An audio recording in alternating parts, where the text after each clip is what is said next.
ஜெர்மனியில் உங்கள் நண்பன் கோபரா ஞானம் நாகரிக நங்கிற்கும் ஆடவருக்கும் ஏற்ற நவீன ரக புடவைகளை ஜெர்மனியில் நாள்தோறும் அறிமுகம் செய்யும் கோபரா ஞானம் ஸ்தாபனத்தில் தரமான ஆடை திணுசுகளை எப்பொழுதும் மலிவு விலைகளில் பெற்றுக் கொள்ளலாம் என்பதை மறந்து விடாதீர்கள். கோபரா ஞானம் டாட்மண்ட்.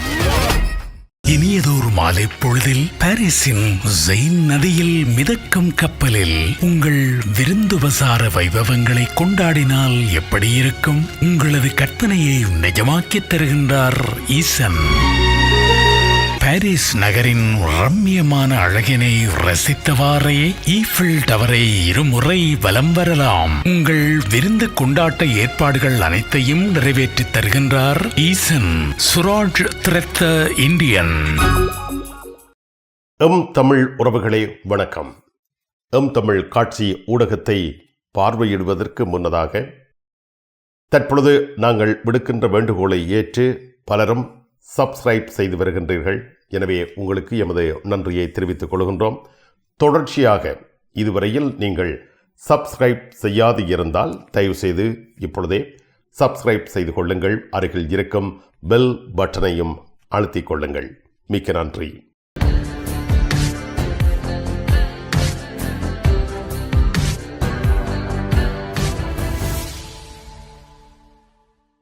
ஜெர்மனி செய்திகள். இப்பொழுது ஜெர்மனி நாட்டில் இருந்து வேலும் மயிலும் ராமகிருஷ்ணன் அவர்கள். தமிழ் உறவுகளே வணக்கம். கால்பந்து நாட்டு போட்டியை பார்வையிடுவதற்காக துருக்கி நாட்டின் அதிபர் ஜெர்மனிக்கு வருகை புரிந்திருந்தார். ஐரோப்பாவுக்கு கால்பந்தாட்டத்துக்குரிய சாம்பியனுக்குரிய கால் இறுதி போட்டியானது பெர்லினில் துருக்கி மற்றும் நெதர்லாந்து அணிகளுக்கு இடையில் நடைபெற்றிருந்தது. கால்பந்தாட்ட விளையாட்டை பார்ப்பதற்காக துருக்கியினுடைய ஜனாதிபதி ஏர்டோகான் அவர்கள் பெர்லின் வந்திருந்தார். அண்மை காலங்களாக துருக்கி நாட்டின் விளையாட்டு வீரர்கள் பந்தாட்டத்தில் வென்ற பிற்பாடு அதிதீவிர வலதுசாரி அமைப்பான கிரவுவல்ஃப் என்று சொல்லப்படுகின்ற அமைப்பினுடைய சில நடவடிக்கைகளை பிரதிபலித்திருந்தார்கள். அதாவது டெமிரால் என்று சொல்லப்படுகின்ற கால்பந்தாட்டு விளையாட்டு வீரரானவர் தான் ஒரு கோலை அடித்த பிற்பாடு இவர் இந்த கிரவுவல்ஃப் என்று சொல்லப்படுகின்ற அமைப்பினுடைய குறியீடான கை விரல்களை மேலே அசைத்து காட்டியிருந்தார். இந்த விடயத்தின் காரணமாக இந்த டெமிரால் என்று சொல்லப்படுகின்ற விளையாட்டு வீரர் 2 ஆட்டங்களில் பங்கு பெற்ற முடியாது என்று உலக கால்பந்தாட்டு சம்மேளனமானது தெரிவித்திருந்தது. இதே வேளையில் இந்த விளையாட்டு நிகழ்வானது பெர்லின் நடைபெற்ற பொழுது இந்த விளையாட்டு நடைபெறுவதற்கு முதல் துருக்கி நாட்டைச் சேர்ந்த கால்பந்தாட்ட ரசிகர்கள் மீண்டும் இவ்வகையான கை அசைவுகளை காட்டியதாக தெரிவிக்கப்பட்டுள்ளது. இதே வேளையில் துருக்கி நாட்டினுடைய வெளிநாட்டு அமைச்சானது துருக்கி நாட்டுக்கான தூதரை அழைத்து இது சம்பந்தமாக தமது கண்டனத்தை தெரிவித்ததாகவும் செய்திகள் கூறுகின்றன. ஜெர்மனி நாட்டின் போலீசார் கொலோன் நகரத்தில் பணைய கைதிகளாக வைக்கப்பட்டிருந்த 2 மீட்டிருக்கின்றார்கள். ஜெர்மன் போலீசார் இன்றைய தினம் பணைய கைதியாக வைக்கப்பட்ட 2 நபர்களை கொலோன் நகரத்தில் மீட்டதாக தெரிவிக்கப்பட்டுள்ளது. அதாவது கடந்த வெள்ளிக்கிழமையன்று ஒரு ஆண் மற்றும் ஒரு பெண் போகும் என்ற நகரத்தில் வைத்து கடத்தல்காரரால் கடத்தி செல்லப்பட்டதாகவும் இவர்கள் பின்னர் கொலோன் என்ற நகரத்தில் இரகசியமான முறையில் அடைத்து வைக்கப்பட்டதாகவும் தெரிவிக்கப்பட்டுள்ளது. இதே வேளையில் இவ்வாறு கடத்தியவர்கள் மற்றும் கடத்தப்பட்டவர்கள் ஜெர்மன் நாட்டில் போதைப்பொருள் கடத்தலில் ஈடுபட்டு வந்ததாக தெரிவிக்கப்பட்டுள்ளது. இதே வேளையில் நேற்றைய தினம் இந்த பணை கைதிகள் கடத்தி வைக்கப்பட்டு அடைத்து வைக்கப்பட்ட பிரதேசத்துக்கு போலீசார் பலவந்தமான முறையில் உட்பிரவேசித்ததாகவும் பின்னர் இவர்கள் 2 பணைய கைதிகளையும் விடுதலை செய்ததாகவும் தெரிவிக்கப்பட்டுள்ளது.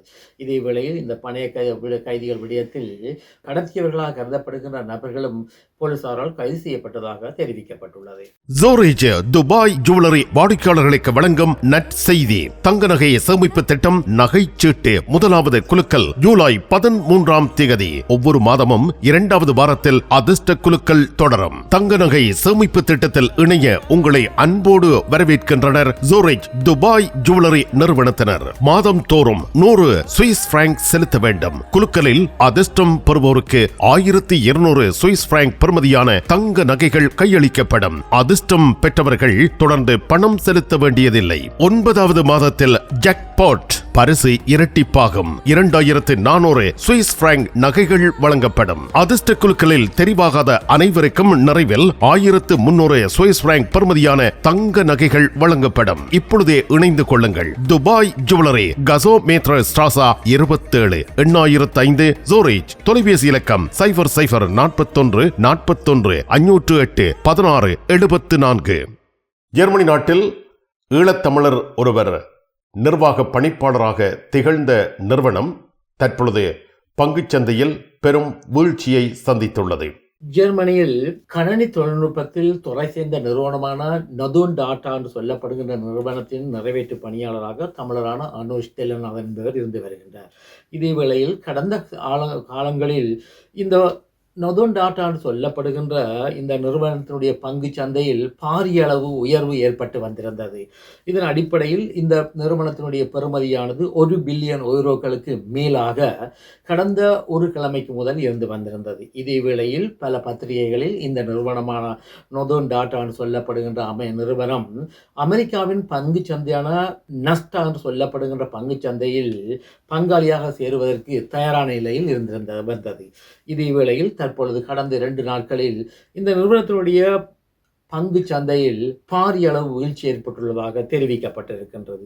அதாவது இந்த பங்கு சந்தையில் இந்த நிறுவனமானது 2 நாட்களில் 25.56% வீழ்ச்சியை கண்டுள்ளதாக தெரிவிக்கப்பட்டுள்ளது. அதாவது தற்பொழுது இந்த பங்கின் ஒரு பங்கினுடைய விலையானது 19 யூரோ 76 சென்டாக உள்ளதாகவும் இதன் 2 நாட்களில் இந்த பங்கினுடைய வீழ்ச்சியானது 6 யூரோ 9 சென்டாக உள்ளதாகவும் தெரிவிக்கப்பட்டுள்ளது. இதேவேளை இந்த நிறுவனத்தில் பணியாற்றிய 2 முன்னாள் பணியாளர்கள் இந்த நிறுவனத்தினுடைய வருமானம் சம்பந்தமான சில கேள்விகளை எழுப்பியிருந்ததாகவும் 2022ஆம் ஆண்டின் பொழுது இந்த நிறுவனத்துடைய வருமானத்தை கூடுதலாக வருமானம் உள்ளதாக காட்டப்பட்டுள்ளதாகவும் இது உண்மை இல்லை என்று தெரிவிக்கப்பட்டுள்ளதாகவும் செய்திகள் கூறுகின்றன. இதே வேளையில் 2023ஆம் ஆண்டினுடைய வருமான வரி இன்னும் காட்டப்படவில்லை என்றும் இதன் காரணத்தினால் தற்பொழுது இந்த நிறுவனத்திற்கு பாரிய நெருக்கடி ஏற்பட்டுள்ளதாக தெரிவிக்கப்பட்டுள்ளது. ஜெர்மனி நாட்டில் குழந்தைகளுக்கு வழங்கப்படுகின்ற உதவி பணத்தில் அதிகரிப்பு ஏற்படுகின்றது. ஜெர்மனிகள் 2025ஆம் ஆண்டு ஆரம்பத்திலிருந்து குழந்தை பிள்ளைகளுடைய வறுமையை போக்குவதற்காக கிண்டர்குருன்சிகர் என்று சொல்லப்படுகின்ற குழந்தை பிள்ளைகளுக்கான அடிப்படை பண உதவி திட்டமானது அமுலுக்கு வர இருக்கின்றது. இந்த நடைமுறை அமுலுக்கு வருவதற்கு முன்னராகவே நேற்றைய தினம் ஜெர்மன் பாராளுமன்றத்தில் கிண்டர்கெல்ட் என்று சொல்லப்படுகின்ற குழந்தைகளுக்காக வழங்கப்படுகின்ற நிதியத்தில் மாதாந்தம் 5 யூரோக்களை உயர்த்துவதற்கு அரசாங்கமானது தீர்மானித்திருக்கின்றது. அதாவது இதுவரை காலங்களில் மாதாந்தம் ஒரு குழந்தைக்கு 250 யூரோ வழங்கப்பட்டு வருகின்ற நிலையில் 1/1/2025 இந்த தொகையானது ஒரு குழந்தைக்கு 255 யூரோவாக உயர்வடைவதாக தெரிவிக்கப்பட்டுள்ளது. இதே வேளையில் கிண்டர் ஷூஷ்லாக் என்று சொல்லப்படுகின்ற குழந்தை பிள்ளைகளுக்கு வழங்கப்படுகின்ற மேலதிக நிதியத்திலும் மாதாந்தம் 5 யூரோக்களை உயர்த்துவதற்கு அரசாங்கம் தீர்மானித்துள்ளதாக தெரிவிக்கப்பட்டுள்ளது. அதாவது வருடம் ஒன்றுக்கு தலா 60 யூரோக்களும் உயர்த்தப்படும் என்று தெரிவிக்கப்பட்டுள்ளது.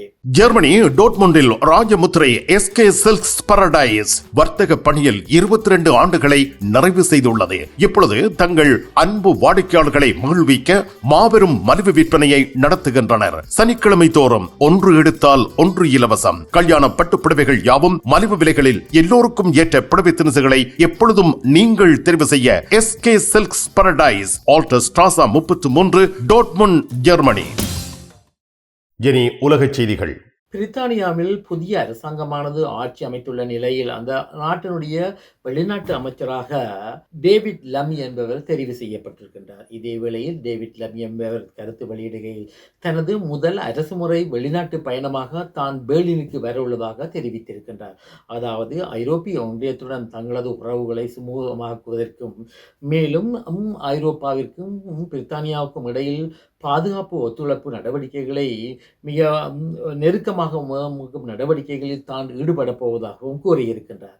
இதே வேளையில் டேவிட் லமி அவரின் கருத்தின் பிரகாரம் பிரித்தானியாவானது மீண்டும் ஐரோப்பிய ஒன்றியத்தில் இணைவதற்கு தான் எவ்விதமான நடவடிக்கைகளையும் மேற்கொள்ள மாட்டேன் என்றும், இதே வேளையில் பொதுவான சுங்க தீர்வையற்ற வர்த்தகம் சம்பந்தமான பேச்சுவார்த்தைகளையும் பிரித்தானியா நடத்த மாட்டது என்று கூறியிருக்கின்றார். இதே வேளையில் சுற்றுப்புறச் சூழல் பாதுகாப்பு சம்பந்தமாக ஐரோப்பிய ஒன்றியத்துடனும் மற்றும் குறிப்பாக பெர்லினுடனும் தான் பேச்சுவார்த்தைகள் நடத்த உள்ளதாக குறிப்பிட்டிருக்கின்றார். மிக்க நன்றி வேலும் மயிலும் ராமகிருஷ்ணன் அவர்களே. மீண்டும் சந்திப்போம். வணக்கம். அதெல்லாம் இருக்கட்டுமாப்பா, வீட்டு டிடி பாக்ஸ் இருக்கோ? என்ன இல்லையோ? எனக்கு விசாக்கு முதல் டிடி பாக்ஸ் இருக்கும். இல்ல சரி, ஓகே, பாய். நைட் எடுக்கிறேன். என்ன சரியா? இங்க என்னடா வாங்கி விற்கிறாராம். என்ன இப்போ உலகம் டிடி பாக்ஸ் இல்லாம இருந்திருக்கு? இல்ல, அவர் என்னன்னு சொன்னா ஃபுட் சிட்டி வச்சுக்கிறாரு தானே. இப்ப கொஞ்சம் பிஸியா இருப்பார். அவர் வீட்டை டிவியும் பாக்குறீங்கள. அப்ப இப்ப நான் போறேன் தானே, இப்ப வாங்கி விற்பேன். மறந்துடாதீங்க, நீங்களும் வீட்டுல டிடி பாக்ஸ் வாங்கி வைங்க. தமிழ் தொலைக்காட்சிகளின் நிகழ்ச்சிகளை தங்கள் இல்லங்களுக்கு எடுத்து வருவதில் முன்னணி வகிப்பது டிடி பாக்ஸ். நீங்கள் விரும்பும் தொலைக்காட்சி நிகழ்ச்சிகளை இலகுவாக பார்த்து மகிழ டிடி பாக்ஸ். விவரங்களுக்கு 0049 1630 00 78 00.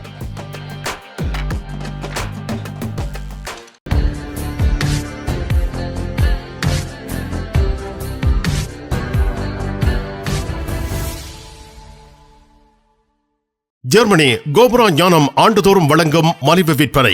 ஹம் காமாட்சி அம்பாள் தேரடி மலிவு விற்பனை ஜூலை 7ஆம் தேதி. ஒரு நாள் மாபெரும் மலிவு விற்பனை. Buy one get one free.